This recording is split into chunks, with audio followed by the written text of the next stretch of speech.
peuple de Dieu, et nous sommes très heureux de vous retrouver ici ce soir sur ce plateau d'Ainsi Parle, les livres, les bandes, l'esprit et l'épouse. Votre rendez-vous hebdomadaire d'entretien avec le révérend pasteur Jean-Marcel Éric Amougou et Coman sur le ministère de l'épouse aujourd'hui en 2022. Shalom pasteur. Shalom mon précieux frère Amand. Et je dis un grand shalom à tous nos téléspectateurs, nos frères, nos sœurs, nos amis, nos connaissances, ceux qui nous aiment et ceux qui nous aiment. Écoute, que Dieu bénisse. Je ne pense pas qu'il y ait quelqu'un qui ne nous aime pas, en fait, de toutes les manières. Voilà, donc la semaine, la dernière fois que nous avons échangé ici, nous avons abordé, nous continuons toujours dans notre lancée des principes fondamentaux du message. Oui. Voilà, et nous avons abordé ce que nous avons appelé ici les 3 musts. Les 3 musts, oui. Les 3 musts, voilà. Et la dernière fois, nous sommes essentiellement appesantis sur le must qui consiste à ne pas mal interpréter la parole. Qui était la première obligation. Qui était la première obligation, voilà. Et nous avons reconnu ici, je cite, que ne pas mal interpréter la parole, c'est identifier Dieu ou Jésus-Christ, la parole, par révélation dans les différentes manifestations des différentes portions de son corps pendant les âges. Les âges, tout à fait. Bon, je pense que c'était cela. Tout à exactement ça. Et bon, si je peux me permettre aussi, je pense que j'avais aussi vraiment insisté sur le point, comme on a dit, les différentes portions de son corps. Comme Frère Branham disait que Christ est l'interprétation de la Bible quand il est rendu manifeste dans l'âge où la portion de son corps est rendue manifeste. Et donc, il a précisé que Christ est un corps. Voilà, et comprendre ça nous permet réellement de comprendre quelle est la structure du message. Parce qu'un corps, c'est un ensemble de membres. Chaque membre a sa forme. Donc, tous les membres du corps n'ont pas la même forme. Tous les membres du corps n'ont pas les mêmes fonctions exactement. Donc, quand, par exemple, le pied agit, le pied ne va pas se comporter comme la main ne se comporte pas comme la bouche ne se comporte pas comme le nez, et ainsi de suite. Maintenant, donc, chacun des membres de ce corps-là, justement aussi, dans son action, pendant qu'il est en train d'agir, et identifie le corps tout entier. Amen. Donc, quand la main agit, c'est le corps qui agit. Quand le pied agit, c'est le corps. Et donc, ne pas séparer ces éléments-là de l'action du corps tout entier, c'est cela qui n'est pas mal interprété. Et ça me permet justement de mettre un peu l'accent sur un point par rapport à notre temps, parce que nous sommes en train de parler du ministère pour aujourd'hui, où on a toujours tendance à vouloir faire cette comparaison entre Frère Branham, qui était le grand prophète majeur et tout ça, et les Éphésiens 4 qui ne sont que des petites personnes.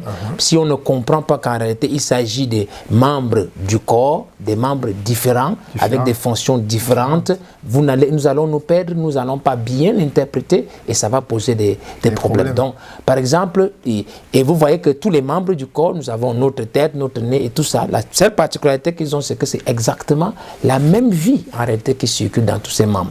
Donc comment est-ce qu'on sait que ça c'est le corps ici? Ce n'est pas forcément parce que le membre ici a la même forme qu'un autre, comme certains penseraient par exemple que pour prouver que tu as le ministère maintenant, il faut que tu aies un ministère prophétique comme celui de Frère Branham, que la colonne de feu sorte sur ton berceau le jour que tu es né, et que tu commences à avoir le discernement aussi des pensées ou des choses comme ça. Non, ça c'est la partie du corps qui correspondait, dit Frère Branham, à l'œil prophétique. Donc quand nous allons après l'œil, ce n'est plus de ça qu'il s'agit, mais qu'est-ce qu'on cherche? Comme Frère Branham parlait par exemple de son ministère de 3 pôles.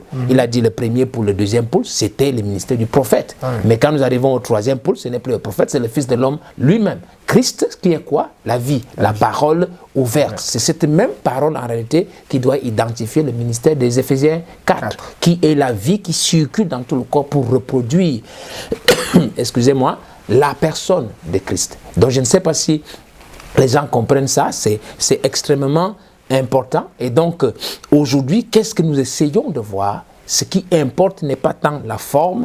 Mais c'est d'abord d'identifier la partie de Christ qui doit être manifestée maintenant, et il a confirmé par la vie qui va avec. Je pense que si on arrive à le comprendre, c'est très important. Et donc, ne pas mal interpréter, justement, c'est d'arrêter de faire des fixations, ne pas former des ismes autour des manifestations de Christ et savoir que c'est le même corps quand il était dans l'œil qui agissait, c'est le même corps quand il est dans l'intelligence qui agit, même si la forme est différente, mais c'est exactement la même vie qui circule. Si tu me permets pour clôturer ce point, je fais avec le point sur, par exemple, le ministère de Jésus. L'apôtre Pierre, par exemple, a reçu le Saint-Esprit à la Pentecôte. C'était par le ministère de Jésus qui est la tête. Amen. Maintenant, le Saint-Esprit que Pierre a reçu, Corneille, qui était lui sous le ministère de Pierre, a reçu exactement le même Saint-Esprit que Pierre a reçu sur Jésus. Ce n'était pas, le ministère que Jésus avait n'était pas le même que celui que Pierre avait, mais la vie qui se transmettait était la même. Parce que dans la saison de Jésus, qui était la saison du Fils de l'homme, le Dieu prophète, il y avait une certaine manifestation du corps. Maintenant, dans la saison après, qui est la saison du Fils de Dieu, qui est l'âge des actes des apôtres, qui est, si tu veux, le fondement, il y a aussi une autre manifestation. C'est différent. Jésus, lui, faisait tellement de choses. Pierre n'avait qu'à prononcer quelques paroles. Mais comment il savait que c'était le même corps? C'est que la même vie, le même Saint-Esprit, la même expérience se manifestait dans un cas comme dans l'autre. Je pense que c'est très important de le noter et de comprendre que pour ne pas mal interpréter, nous ne devons pas former des ismes. Pour qu'on n'ait pas des branamismes, des colmanismes. Je crois qu'il y a mon frère Marco qui a aussi dit a appuyé sur pléisme et tous les tonnerismes ou les antitonnerismes et tout cela. Et si on comprend cela, je pense qu'on aura une interprétation correcte du message. Voilà, c'était important vraiment de... C'est vrai qu'on a mis un peu trop d'accent sur ce premier point. Amen, amen, amen. Avec tous ces ismes et surtout cette notion de vie là, de vie, voilà, ça c'est très important. Qui doit continuer. Et je crois que même pour moi aussi, ça a été bénissant pour moi de savoir quand même que ne pas mal interpréter, en fait mal interpréter la parole a certaines conséquences qui vont jusque dans la grande tribulation. Voilà, c'est même ça directement quoi. Directement. Je crois que c'est quand même c'est grave, j'ai envie de dire. C'est grave. Maintenant, si je ne me trompe pas, aujourd'hui, nous devons aborder le deuxième point. Oui. Lequel constitue à ne pas mal placer la parole. Ne pas mal placer la parole, la deuxième obligation. Le deuxième must. C'est un ordre que le prophète nous a donné. C'est une deuxième. Quand on aborde la parole, on doit s'assurer de ne pas mal placer. Et comme il a dit, si nous faisons l'une ou l'autre de ces choses, nous manquons de faire, ça va créer la confusion et le chaos dans toute la Bible. Et la confusion et le chaos dans la Bible crée la confusion et le chaos dans nos esprits. Et le travail, le résultat, l'aboutissement de la confusion et du chaos, c'est la tribulation pour nous. Voilà, donc, nous allons donc aborder notre deuxième règle et bien entendu, nous allons prendre notre texte de fond, de base, de fondement qui est toujours Christ est révélé dans sa propre parole, donc la traduction VGR. Et c'est là qu'il dit donc, une fois que chaque écriture de la Bible possède, paragraphe 79, pardon, une fois que chaque écriture de la Bible possède la même application, vous devez la placer à sa place.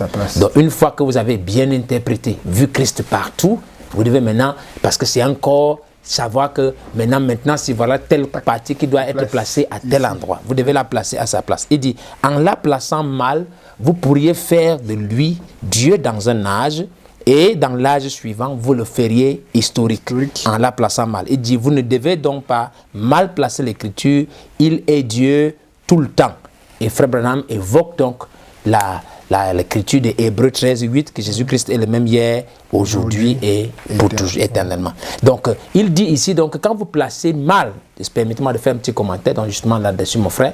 Donc, il dit, quand vous placez mal l'écriture, n'est-ce pas? Il dit, vous pourriez faire de lui Dieu dans un âge et dans l'âge suivant, vous le feriez historique. Ça veut dire que quand vous arrivez dans l'âge suivant, vous continuez dans cet âge-là de vous comporter ou de prendre la référence pour le Dieu, ce qui correspond à l'âge qui vient avant. Il dit, il est Dieu tout le temps. S'il est Dieu tout le temps, ça veut dire que nous ne devons pas comprendre, que la manifestation de Dieu pour un âge, parce qu'il parle de tout le temps.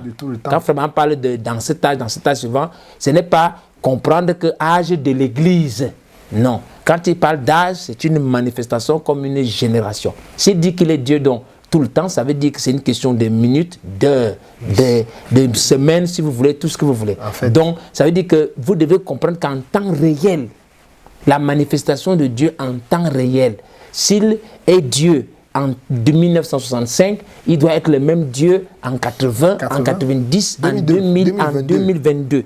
Donc vous devez placer les Écritures quand vous étudiez de manière à ce que quel que soit le temps où on est, que Dieu soit toujours conjugué, que cette règle de que Dieu doit être, ne doit pas être historique s'applique. Ça veut dire en d'autres termes que nous devons actualiser le message. Donc nous devons prendre la parole de Dieu et faire en sorte qu'elle soit actuelle. Donc qu'elle ne soit pas passée, n'est-ce pas? Je crois que quand nous introduisions notre émission, nous parlions de la lettre à Levi. Il disait que si les gens ne voient pas Dieu au présent, il n'y a plus d'espoir. Ailleurs, il parlait, je pense qu'il était en train de parler de 40 ans en arrière. Donc, il a parlé d'années. Quelque part, il y a une petite truc que j'ai envie de vous donner ici aussi, une petite écriture, c'est une interpellation qu'il a faite. Je crois que c'est dans Allumer la lumière, donc 25 janvier 64. Il dit, la manne d'hier est contaminée. J'entends des gens dire, il y a 40 ans, j'ai fait telle chose. C'est vrai, mais qu'en est-il d'aujourd'hui? Qu'en est-il de l'Église qui doit être en feu? Amen. Peu importe ce qu'on a eu, peut-être nous avons eu un grand prophète, c'est Dieu. Mais qu'en est-il de maintenant? Qu'est-ce que nous, notre grande église, mon église locale, votre petite assemblée qui doit être en feu, vous, en tant que prédicateur, en tant que frère chrétien, qu'en est-il de vous aujourd'hui? Allez-vous vous appuyer sur ce qui a été passé il y a 40 ans pour considérer que le truc, vous prenez le crédit d'il y a 40 ans pour aujourd'hui, c'est mal placé. Il dit, qu'en est-il de l'église qui doit être en feu? Il dit, nous parlons d'hier, mais qu'en est-il de l'église aujourd'hui? Qu'en est-il de vous en tant qu'individu? Donc vous pouvez vous satisfaire, autant pour moi frère, de ce que Dieu a fait pour nous il y a 40 ans, il y a 30 ans, il y a 10 ans, supposons même que l'année dernière. Quand on dit n'est pas mal placé, vous devez éviter de rendre Dieu historique. Historique veut dire hier soir. D'accord, bro? Voilà, c'est ça. Donc, je pense que c'est important de le comprendre. Maintenant, pasteur, permettez-moi de vous poser cette question, parce que vous venez de dire que si nous faisons de lui, n'est-ce pas, un Dieu historique, ce qu'il était autrefois, et pas ce qu'il est aujourd'hui, alors c'est mal placé la parole, et nous avons même entendu, parce que c'est une précision que vous venez de faire, que nous avons entendu le prophète dit de ne pas vivre sur les expériences d'il y a 40 ans. C'est ça. 40 ans. Ça. Et qu'en réalité, il s'agit d'une manne qui est contaminée. Ça, ce sont les mots du prophète. C'est fort. Par rapport à cette Alors, que diriez-vous, parce que c'est cela le point aujourd'hui, de cette déclaration de l'actuel pasteur du Branham Tabernacle, le frère Joseph Branham, qui circule à peu près partout sur les réseaux sociaux, qui dit, je cite, que rien ne peut unir son épouse comme ce message qui est la parole de Dieu aujourd'hui prononcée par le prophète, prononcée par le messager, autant pour moi, confirmé de Dieu. En l'occurrence, frère Branham. Voilà, c'est cela. Je crois que vous avez... Oui, je connais le passage. Après, il ajoute en parlant de nous, les dieux des prédicateurs et tout, mais les prédicateurs ne peuvent pas unir l'épouse, aucun homme et tout ça, qu'il n'y a qu'une seule chose dans laquelle, et c'est le message de la voix de Dieu pour son épouse, donc prononcé par les messages. Ce que je peux d'abord dire, bon, aussi, avec vraiment tout le respect que je dois à frère Joseph, pour qui j'ai un très très grand respect. Je crois que frère Joseph est une bénédiction pour l'épouse, pour nous, ici, aujourd'hui, véritablement, par rapport à tous les programmes et à tout ce que le Seigneur fait au travers de lui. Je voudrais déjà remercier Dieu pour lui, n'est-ce pas? Bon, maintenant, par rapport à la déclaration qu'il a faite que rien ne peut unir son épouse comme ce message qui est la parole de Dieu pour aujourd'hui, prononcée par le messager confirmé de Dieu, puisque nous sommes aussi en train d'étudier le point sur n'est pas mal placé. Ce que je peux dire en ce qui me concerne, c'est vraiment que rien ne peut unir son épouse comme ce message. Je suis d'accord là. Qui est la parole de Dieu pour aujourd'hui? Maintenant, ce message qui est la parole de Dieu pour aujourd'hui, c'est tout comme je dirais aussi que rien ne peut unir l'épouse comme la Bible, qui est la parole de Dieu pour toutes les générations et qui est la révélation de Jésus-Christ. Ça, c'est premièrement ce qu'il veut dire. Sur ce point, il n'y a pas de souci. Bon, maintenant, deuxièmement, quand il dit, par exemple, quand il est dit, comme le texte là, c'est lui dit que le message prononcé par le messager confirmé de Dieu, voilà, que rien il n'y a que ce message prononcé par le messager confirmé de Dieu qui peut unir l'épouse. À ce moment-là, ça veut dire que, et ce message confirmé par le messager, c'est-à-dire que c'est les prédications qui ont été prêchées entre 1947 et 65. Donc, et que c'est cela, ces prédications qui étaient prêchées entre 1905 et la voix de Dieu, ça signifierait qu'en réalité que ça sous-entendrait que Dieu a cessé de parler il y a 57 ans. Parce que nous sommes en 2022, en 65, ça fait il y a 57 ans. Et quand on dit que Dieu a cessé de parler il y a 57 ans, et que ce sont ces voix qui ont été prononcées que nous continuons d'avoir aujourd'hui, à mon sens, c'est mal placé la parole, parce que ça fait de Dieu un Dieu historique, qui nous a parlé hier, mais qui ne peut plus nous parler aujourd'hui. Même si vous dites que non, la parole, le message est vivant, je dirais aussi, un pentecôtiste, n'importe qui dira que la Bible aussi est vivante. Amen. Donc vous voyez, donc là, ça crée un problème. Donc pour moi, donc, pour ne pas mal placer la parole, je dirais que effectivement, rien ne peut unir l'épouse aujourd'hui comme le message prononcé par le messager, virgule, et dans la mesure où ce message vous est présenté par des hommes fidèlement enseignés aujourd'hui, pour que Dieu ne soit pas historique. Ça, c'est deuxièmement ce que je dirais. Et troisièmement, je le dis pourquoi, en parlant des hommes fidèlement enseignés, parce qu'il faut que je sois réconcilié avec les livres.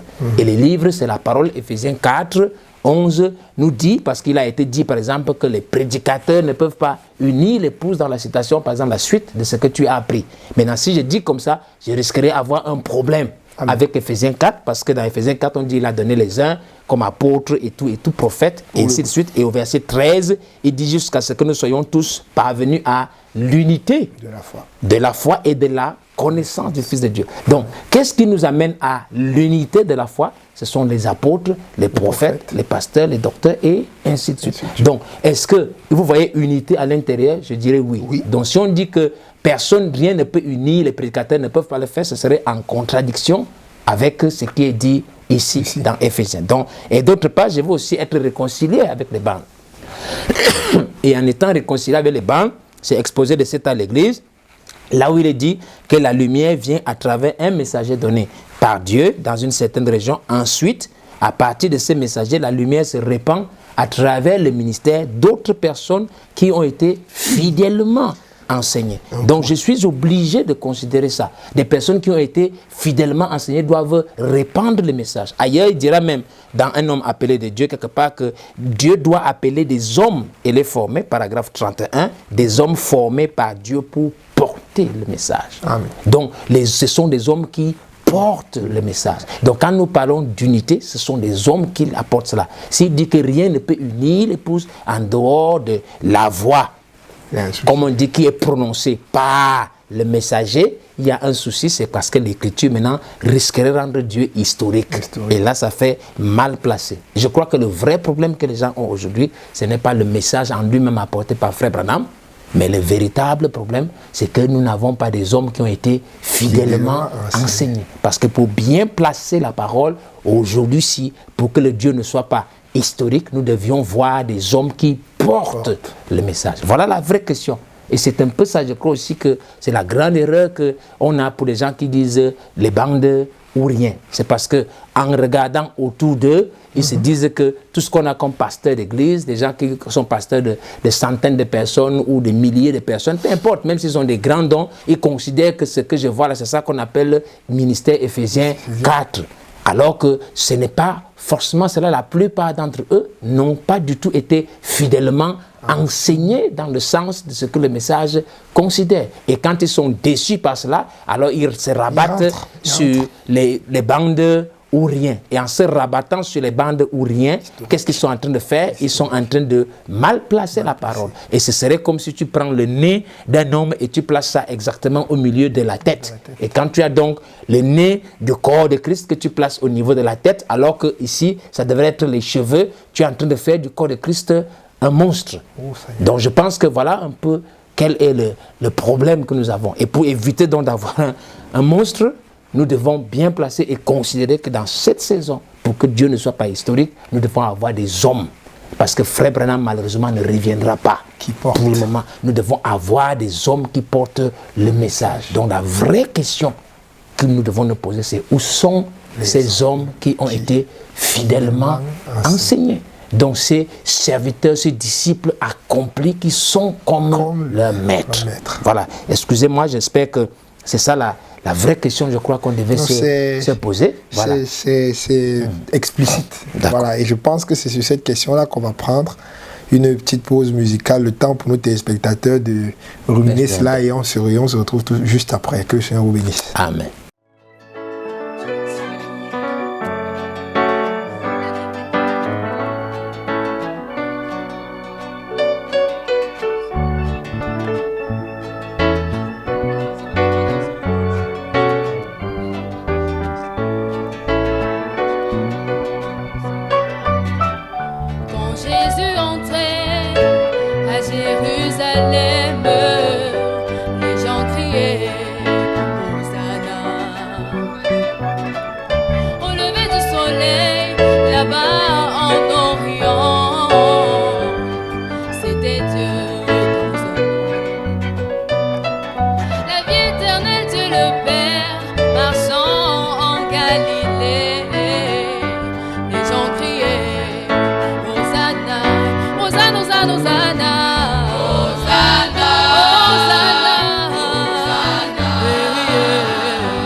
Sur ce plateau.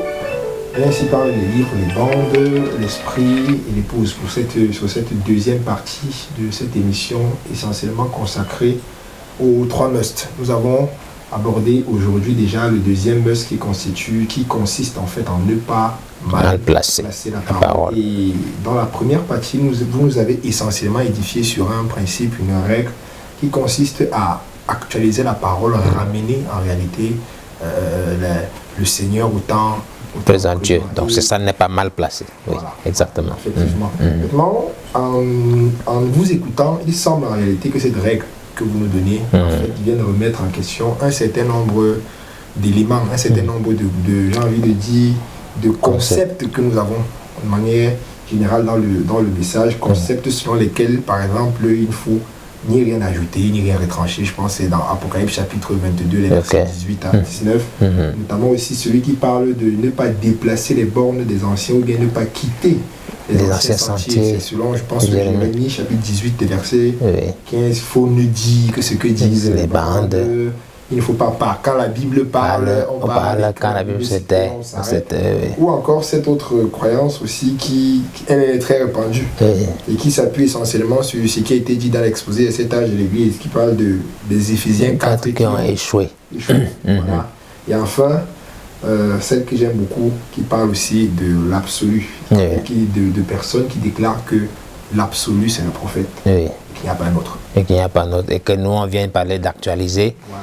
Maintenant, est-ce que ça ne va pas créer un front que je me retrouve maintenant en train de m'opposer à Frère Branham lui-même? Parce que c'est un peu quand on vous écoute, ça peut ressortir. Ok, d'accord. Je pense que justement, dans la compréhension, je crois que quand quelqu'un dit par exemple qu'on ne doit rien ajouter ni rien retrancher et qu'on ne doit pas déplacer les bornes des anciens ou ne pas sortir des anciens sentiers et que par exemple, je crois qu'il y a l'autre point qu'on ne doit dire que ce qui est dit sur les bandes. On parle quand la Bible parle et on se tait quand la Bible se tait. Le vrai problème justement là qui ressort, je crois que la question est pertinente pour nous faire clarifier ce point, ce n'est pas mal placé. C'est que parfois, la plupart du temps, c'est que la compréhension qu'on en a, c'est que quand on dit qu'on ne doit rien enlever ni rien retrancher, ça veut dire qu'on ne doit rien dire d'autre que ce qui a déjà été dit. En comprenant comme ça, à ce moment-là, on place mal la parole parce que toujours on fait de Dieu un Dieu historique. Mais je crois que la manière de comprendre plutôt, c'est de dire que quel que soit ce que nous allons dire ou quel que soit ce que nous allons faire, ça ne doit pas sortir du cadre de ce qui a déjà été annoncé. Parce que la parole de Dieu, en fait, a plusieurs aspects. Je crois que dans la parole, il y a des trois dimensions qu'il faut prendre en compte. Il y a le passé, il y a le présent et il y a le futur.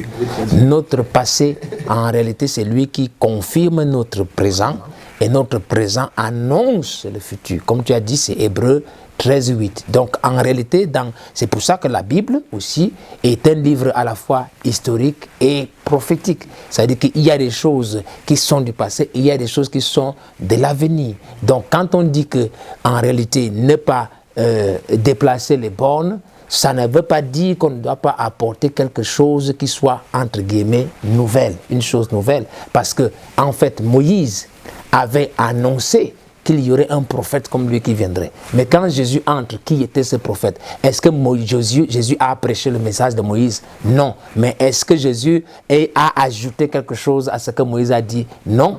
Il n'a pas ajouté parce qu'il est resté dans le cadre de ce que Moïse a dit. Parce qu'il dit, il vient un prophète comme moi. Je ne sais pas si on se comprend très bien. Ça, c'est très important à comprendre. Et donc, quand je dis une chose, la chose qu'il faut voir, ce n'est pas dire pourquoi toi tu parles. Comme quelqu'un avait dit, il n'y a personne d'autre qui doit dire, on ne doit rien ajouter à la Bible. C'est le même problème que par exemple, les dénominationnels ont avec les croyants du message parce qu'ils pensent que quand un prophète arrive, il vient apporter quelque chose qui n'est pas de la Bible, alors que c'est seulement justement la Bible qui a annoncé ça. Donc, comprendre que ces premiers concepts, quand on dit les bornes et ne pas ajouter et tout ça, ça signifierait simplement que nous ne devons pas dire ou faire quelque chose qui n'ait pas d'abord été annoncé d'avance. Je crois que là, on place bien la parole. Et d'autre part, comme tu as évoqué le point sur les Éphésiens 4 qui ont échoué dans l'exposé, je crois que je ne sais pas. Voilà, je pense que c'est encore un cas où en fait on place mal la parole. Parce que en parlant de échouer, il y a une différence entre avant que, parce que c'est pour relever le fait que c'est le souverain berger qui agit au travers des messagers. Il y a une différence donc avant que le messager n'arrive et après que le messager soit venu.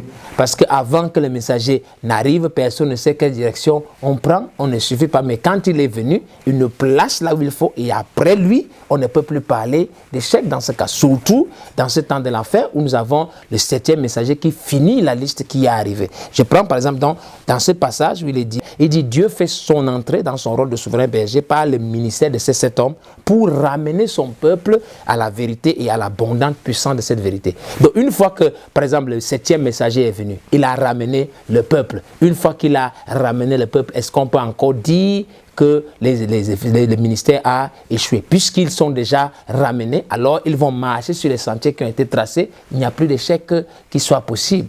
Donc voilà un cas encore de mal placer la parole. Je crois que le dernier point aussi, c'était de parler de Frère Branham, il n'y a pas d'autre absolu. Voilà.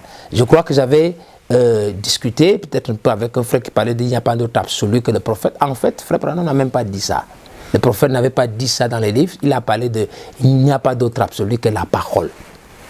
Il n'a pas dit il n'y a pas d'autre absolu que le prophète. Ça, c'est encore quelque chose, mais soit nous comprenons le sens dans lequel la chose se produit, mais toujours encore que c'est comment on place. C'est encore un cas où on peut mal placer parce que si on considère, dire qu'il n'y a pas un autre absolu que le prophète, si ça signifie que l'infaillibilité en réalité se trouve en Frère Branham et que l'infaillibilité ne se trouve pas en quelqu'un d'autre, à ce moment encore nous plaçons mal. Ça signifie que Dieu était infaillible seulement dans le prophète, mais le Dieu dont le corps est encore aujourd'hui et peut être faillible. À ce moment-là, vous avez un Dieu parfait hier et un Dieu imparfait aujourd'hui, ce qui est mal placé encore la parole. Par contre, parce que je voulais ramener quelque chose, je crois que ce qu'il a dit, ce que le prophète a dit, ce qui a été dit, était ainsi dit le Seigneur. Maintenant, la vraie question, c'est qu'est-ce qu'il a dit?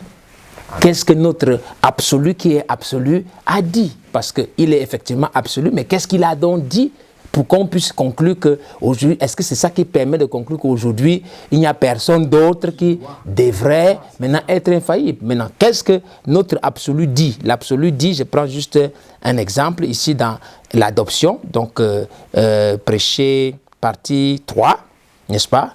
En version VGR aussi. Quand il parle de l'adoption, il dit, je parle ici, nous sommes au paragraphe 159, je coupe une partie pour aller vite. Il dit, je parle ici des manifestations des fils de Dieu, quand Dieu se manifeste et qu'il l'envoie. Et à ce moment-là, il va de l'avant. il parlait d'un fils de Dieu manifesté, placé en position d'autorité. Il dit à ce moment-là, il va de l'avant et ce qu'il dit est la vérité. Ce qu'il fait est la vérité. Ce qu'il dit, il manifeste Christ. Qu'est-ce que Frère Branham est en train de dire? Lui qui est dans notre absolu est en train de dire qu'il y a des hommes et des femmes qui vont devenir absolus pour vous. Parce que si quelqu'un doit vous dire, ce qu'il dit est la vérité veut dire un amen. Ça veut dire c'est un ainsi dit le Seigneur. Donc si l'absolu dit qu'en réalité, en fait, il y a des gens qui seront pour vous des absolus, vous devrez d'autant plus le croire. Je crois que, on comprend, et je pense que c'est cette histoire d'avoir mal placé en réalité l'absolu, si je peux me permettre, qui crée aujourd'hui ce moi j'appellerais des esprits de Saül. En fait, parce que là où les gens pensent que en fait, leur authenticité viendra dans la capacité à citer ce que Frère Branham a dit. Parce que Saül, par exemple, son esprit, c'est 1 Samuel 11, pour ceux qui pourront le lire, c'est là où Saül se tient et il dit que si quelqu'un ne va pas à la suite de Saül et de Samuel. Donc, en fait, il présente Samuel.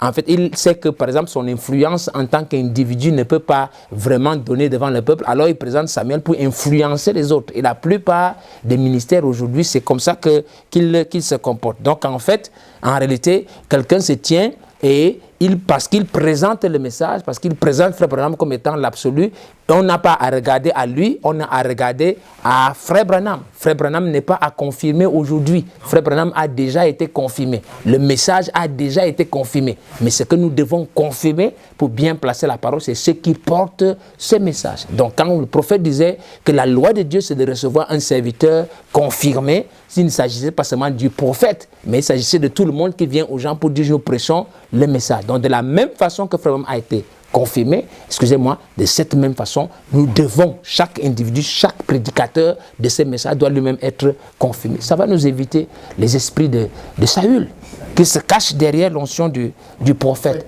Et c'est là, et je pense que c'est très important de le faire parce que quand nous arrivons à actualiser et à comprendre que des hommes peuvent être, parce que Dieu est le même Dieu tout le temps, ça nous permet justement de ne pas briser le plan de la rédemption. Parce que le 7e nom composé de Dieu en rapport avec la rédemption, c'est Jéhovah Shammah, qui est l'Éternel toujours présent, qui marche au milieu de son peuple. Et comment est-ce qu'il est présent? C'est au travers de son corps, n'est-ce pas? Donc, si quelqu'un se dit que le corps de Christ qui est présent ici, c'est au travers des bandes, j'aimerais qu'on me montre un peu quelle partie du corps du Seigneur Jésus correspond à une bande. Mais il me semble que ce sont des hommes qui porteront la même vie, qui vont porter ce message et l'exprimer de la même manière que tous les autres membres du corps, conformément à cette saison-ci. Voilà, je crois que, je ne sais pas, j'espère que j'ai répondu à peu près à, parce que c'était quand même beaucoup de petits points. Mais c'était exactement voilà. la question. Voilà.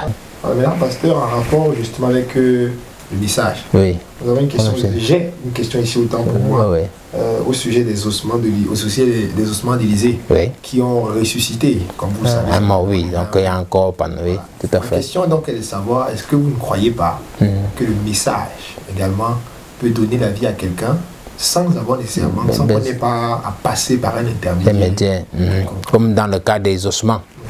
Parce que surtout qu'on sait que l'onction d'Élie qui était sur Élisée, bon, c'est cette même onction qui est dans le message, et donc forcément, on peut prendre un mot là-dessus, et puis le message en lui-même peut justement faire le travail de façon autonome sans qu'on ait besoin d'un intermédiaire. Voilà, donc, oui, d'accord, je vais répondre à cela en disant que justement, c'est à partir, je crois, fortement que c'est à partir un peu de ce texte et de cette compréhension-là, je pense, de mal placer la parole qui a introduit un peu, qui a fait que peut-être pour une certaine religion comme le catholicisme, qu'on ait le culte des reliques qui soit un peu l'un des fondements. Et les reliques, un peu, bon, vous voyez comme on a pu prendre le corps d'un cadavre, toucher les ossements, ça là lui a donné la vie.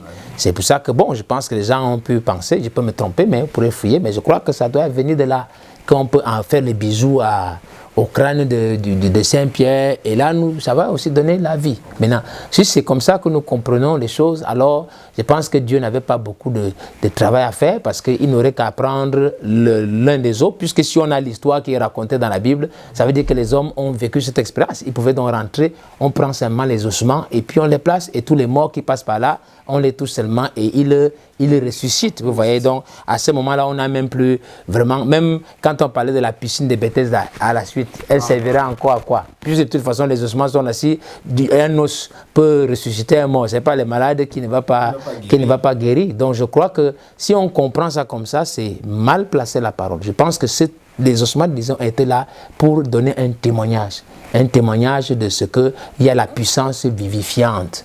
D'accord? Dieu, c'est pour expliquer, Dieu voulait donner, c'est un acte souverain de toute façon. Donc de la part du Seigneur, de montrer qu'il y a de la puissance vivifiante en ce qui concerne Dieu, n'est-ce pas, en ce qui concerne la parole. Maintenant, quand vous prenez cet acte et vous le déplacez pour en faire une confirmation pour tous les âges, vous placez mal la parole. Ce serait aussi comme le serpent d'airain qui avait été dans le désert, comme les linges même qui avait touché le corps de Paul et même qui touchait le corps de Frère Branham. Si on fait comme ça, alors à ce moment-ci, nous allons transformer notre message en un culte des reliques.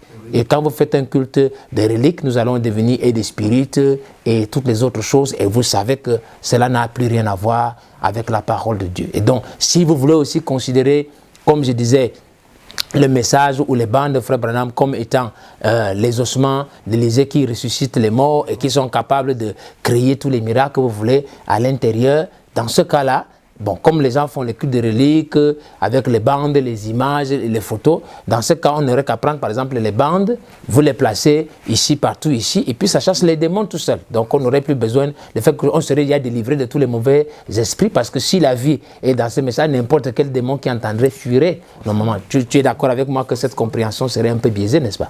Voilà, donc je crois que c'est ça, et donc il faut mettre chaque chose à sa place. Ce sont des témoignages, mais à cause justement de ce qu'on a mal placé la parole, les gens sont devenus des idolâtres. Et nous avons vu cela tout au long des âges. Nous ne devons pas devenir idolâtres du message. Voilà, donc j'espère que j'ai répondu, que Dieu te bénisse. Voilà. Bien répondu. Voilà. Maintenant, vous avez parlé aussi d'actualiser le message. Oui. J'aimerais savoir ce que vous vouliez effectivement dire par actualiser le message. Oui, actualiser le message, ça veut dire que, en fait, la conception que nous avons de la parole de Dieu doit être mise à jour conformément à la saison dans laquelle nous vivons. Je prends un exemple qui est tout simple. Quand vous lisez la Bible, vous lisez le livre de Ruth, n'est-ce pas? Oui. Maintenant, quand vous prenez Ruth et vous le menez au temps de Ruth, on peut raconter une histoire. Mais cette histoire s'applique aujourd'hui. Avant que Jésus n'arrive, elle avait une certaine interprétation. Mais quand Jésus arrive, vous voyez bien que le parent rédempteur entre en ligne de compte. Donc, on applique cela au parent rédempteur pour nous aujourd'hui. Et comment est-ce que ça se fait? Donc, c'est cela, actualiser. Donc, prendre tout ce qui est de l'histoire, la parole, et le rendre au temps présent pour éviter de mal placer la parole. Et donc les concepts, je vais prendre par exemple un exemple simple. Quand on dit qu'on doit actualiser, c'est très important véritablement que les concepts de la parole doivent correspondre à la saison. Je prends un exemple un peu dans Jean, j'ai une petite note là, dans Jean au chapitre 15. Quand Jésus commence à parler, au verset 22, il dit « Si je n'étais pas venu et que je ne leur eusse point parlé, ils n'auraient pas de péché. Mais maintenant ils n'ont aucune excuse de leur péché. » Qu'est-ce qu'il est en train de présenter là? Il met une définition, non, la définition de croyant, parce que nous savons que les bandes nous ont enseigné que le péché c'est l'incrédulité. Voilà, donc il met une différence. Donc avant qu'il n'arrive, il y avait des gens qui n'avaient pas de péché, donc qui étaient considérés comme croyants. Mais après qu'ils soient venus, ceux qui sont considérés comme croyants ne sont plus croyants à partir d'aujourd'hui. Donc, quand une certaine saison de la parole entre en scène, quand il y a une certaine manifestation de Christ pour un certain âge où la portion de son corps doit être manifestée, la définition même de mot croyant va changer en fonction de la saison. La définition même de ce qu'on appelle le baptême du Saint-Esprit et plein d'autres choses, on pourra voir, on annonce juste, je vais revenir un peu à la citation que je donnais plus haut pour essayer de présenter un peu la notion d'absolu, où en fait il était dit là que ce qu'un fils de Dieu adopté, manifesté, dit est la vérité. Maintenant, je vais vous te poser une question, frère. Si un fils de Dieu manifesté aujourd'hui vient, n'est-ce pas, et il parle à un croyant du message, donc quelqu'un qui croit le message de Frère Branham de A à Z, et que le croyant du message ne croit pas ce que le fils de Dieu manifesté dit, tu vas le définir dans quelle catégorie?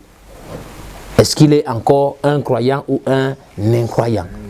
Un incrédule, bien entendu. Pourquoi? Parce qu'avant que ce fils de Dieu manifesté n'entre en scène, il est considéré comme croyant. Mais après que le fils de Dieu manifesté soit entré en scène, qui correspond à une certaine saison de la manifestation du corps, la notion de croyant change. Nous sommes d'accord. Donc de la même façon que le baptême du Saint-Esprit en lui-même. Donc, par exemple, Frère Branham disait que le Saint-Esprit, c'est la vertu, le pouvoir de servir. Donc c'est une puissance qui entre pour le service. Donc c'est une puissance qui entre en fonction du service qu'on a à rendre. Donc quand nous étions au temps de Luther, le baptême du Saint-Esprit, il y avait une certaine puissance. C'était un certain service qui est différent du temps de Wesley. Et quand nous entrons dans le temps de la moisson, Frère Branham disait que le grain doit rester au soleil pour mûrir. Le baptême du Saint-Esprit qui était bon pour que le grain soit formé, ce n'est pas exactement le même niveau que quand le grain doit mûrir, arriver à maturité. C'est en cela que je disais que quand on va même entrer, je crois que par la grâce de Dieu, nous pourrons entrer là-dedans, même les concepts comme baptême du Saint-Esprit, nouvelle naissance vont changer, vont être actualisés en fonction de la saison. Je pense que pour terminer, il y a ce point, cette écriture sur le Saint-Esprit, pourquoi le Saint-Esprit a été donné. Ça veut dire que le même Saint-Esprit, paragraphe 50, donc les mêmes traductions voix de Dieu, le même Saint-Esprit qui a sauvé les luthériens, qui a sanctifié les méthodistes, qui a baptisé les pentecôtistes, il prépare maintenant la venue du Seigneur Jésus, alors que ce sera tellement puissant. Donc le baptême du Saint-Esprit à cette dimension à un niveau plus grand. Donc ce corps, il viendra dans ce groupe, une église, ça fera sortir tous les autres de la tombe. Donc quand on parle maintenant du baptême du Saint-Esprit, il ne s'agit plus d'une qualité qui était dans une saison précédente. Quand nous arrivons au moment où on doit être adopté, c'est un Saint-Esprit qu'on reçoit. Quand on arrive au moment où on doit sortir les gens de la tombe, c'est autre chose qui se passe. Donc même la définition du baptême du Saint-Esprit, en fonction de la saison, par rapport à ne pas mal placer, va connaître des actualisations. Je ne sais pas si on comprend, on pourra parler comme ça, il y a tellement d'autres choses sur lesquelles on peut revenir. Il y en a tellement, j'espère que nos téléspectateurs seront là. Nous prendrons le temps, point par point, et du ministère, et de tout ce qui concerne vraiment, véritablement, tous les fondements qui font ce que nous appelons le message. Nous allons revenir de là et placer ça conformément à cette saison, pour être sûr qu'on ne place pas mal la parole. Voilà. Je crois que c'est cela le point, c'est cela qu'il faut retenir principalement, c'est qu'il ne faut vraiment pas, surtout pas mal placer. Voilà. Alors que les conséquences aussi sont les mêmes que les mêmes conséquences que nous avons eues. C'est la grande tribulation, c'est tout. Directement. Donc merci beaucoup, pasteur. Et pour le prochain épisode? Bon, bien entendu, prochain épisode, nous allons revenir. On ne peut pas être exhaustif forcément. Oui. Et donc, les gens peuvent revenir à nous, poser des questions, mais nous allons parler de la troisième obligation, qui n'est pas disloquer la parole. Voilà, donc je crois que c'est cela. D'accord, ok, pasteur. Il y a un mot de fin? Oui, bon, je pense que c'était très important de considérer la pensée, surtout quand nous avons là-dedans ce que je voudrais dire par rapport à ne pas mal placer. Je crois que j'espère que pour nos téléspectateurs, ils ont compris qu'en fait, comme quelqu'un dirait quelque part, la seule constante qu'il y a avec Dieu, c'est le changement. Et donc Dieu change tout le temps. Il est constamment dans le mystère, c'est quelque chose qui se passe tous les jours. Et nous devons nous adapter à cela. Et juste pour interpeller les gens, j'avais un petit mot quelque part où Frère Branham disait, c'est dans les douleurs de l'enfantement, il dit que c'est ça qui effraie les gens. Il disait que, par exemple, Moïse n'aurait pas pu apporter le message de Noé, Jésus non plus n'aurait pas pu apporter le message de Noé, parce que c'était un autre âge. Il dit l'ancienne semence était bonne, mais elle avait eu son utilité et elle était morte et n'était plus. La transformation de passer de l'ancienne à la nouvelle dans laquelle se trouvait la vie, c'est ça qui inquiétait les gens et c'est ce qui les inquiète encore aujourd'hui. Donc cette transformation de trouver la chose, la semence là où se trouve la vie, c'est ça qui inquiète. Mais maintenant avec Dieu, nous devons nous aligner parce que sa constante, comme j'ai dit, c'est de changer. Et aujourd'hui, vous n'avez qu'à regarder autour de nous dans le message. Est-ce que quelqu'un pourrait s'asseoir de façon étant conscient de lui-même et dire que le simple fait de dire, je crois que Frère Branham est prophète, fait de lui quelqu'un qui est qualifié pour être partie de l'épouse. Il y a toutes les tendances et toutes les choses, mais où est-ce que se trouve la vie? Alors pour trouver la vie, vous devez être capable de discerner, de passer de Dieu historique à ce qui se passe au temps présent. Le Jéhovah Shammah, le 7e attribut de la rédemption de Dieu, Dieu qui est toujours présent, mais qui prend la forme, qui correspond à la saison actuelle. J'espère que nous avons compris ça et que véritablement ce sera une bénédiction pour chacun de nous. Que Dieu vous bénisse. Vous me faites penser à forme et fond. Voilà, exactement. C'est cela. Voilà. Donc, c'est annoncé. Restez connectés, restez scotchés. Le format, comme on disait de l'émission, c'est des moments d'entretien comme celui-ci, des moments d'échange avec le pasteur, des moments de questions et réponses, des moments de débat contradictoires sur des thèmes, et tout le reste. Dieu vous bénisse richement, que le Seigneur vous bénisse, et jusqu'à ce qu'on se retrouve la prochaine fois. Shalom, shalom, shalom, shalom. Shalom. Dieu vous bénisse. Walk in the light, He is the light, and you will become the light. Walk in the light, He is the light, and you will become the light. Walk in the light, He is the light, and you will become the light. Walk in the light, He is the light, and you will become the light.